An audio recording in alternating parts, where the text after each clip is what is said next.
The Syrian Arab Army (SAA) and ISIS are still fighting for the city of Al-Qayartan in the province of Homs. On October 18, the SAA retook the railway station north of it. On October 17, ISIS claimed that 20 SAA members were killed in clashes in the city's vicinity. According to local sources, the SAA has still not started a direct storm of the city because ISIS uses local civilians as human shields. In Deir ez-Zor province, the SAA has advanced against north of the provincial capital on the eastern bank of the Euphrates. According to pro-government sources, all villages there are now under control of government troops. However, these reports still have to be confirmed by photos or videos.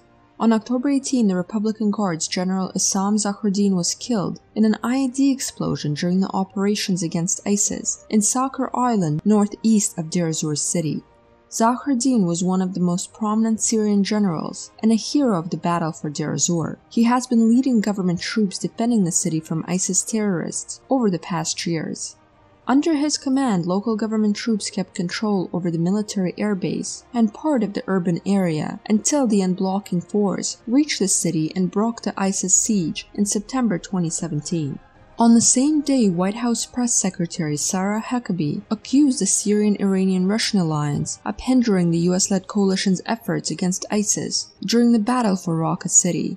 The imminent victory by the global coalition and our brave service members comes at a high cost, particularly to the Syrian Democratic Forces, who suffered many casualties as they fought to liberate their own country from the oppressions of ISIS, she said, adding that unfortunately the Syrian regime and its supporters hindered their efforts to liberate Raqqa.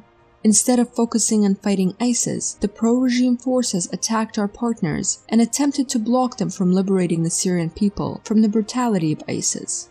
Huckabee also added that the US remains committed to supporting stabilization efforts and local security forces in liberated areas through a political transition in Syria.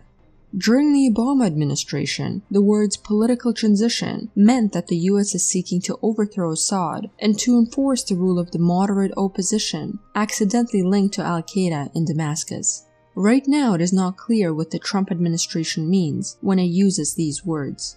Meanwhile, the Syrian Democratic Forces SDF media wing announced that the U.S. Special Envoy for the U.S.-led coalition, Brett McCurk, claimed during a meeting with the SDF-linked Raqqa Civil Council that the Syrian regime will never have a foothold in Raqqa. The American rhetoric definitely shows that Washington is going to use the SDF and the SDF-held area as a foothold for its own diplomatic and, in the worst-case scenario, military actions in the expected standoff against the Damascus government and its allies in post-ISIS Syria.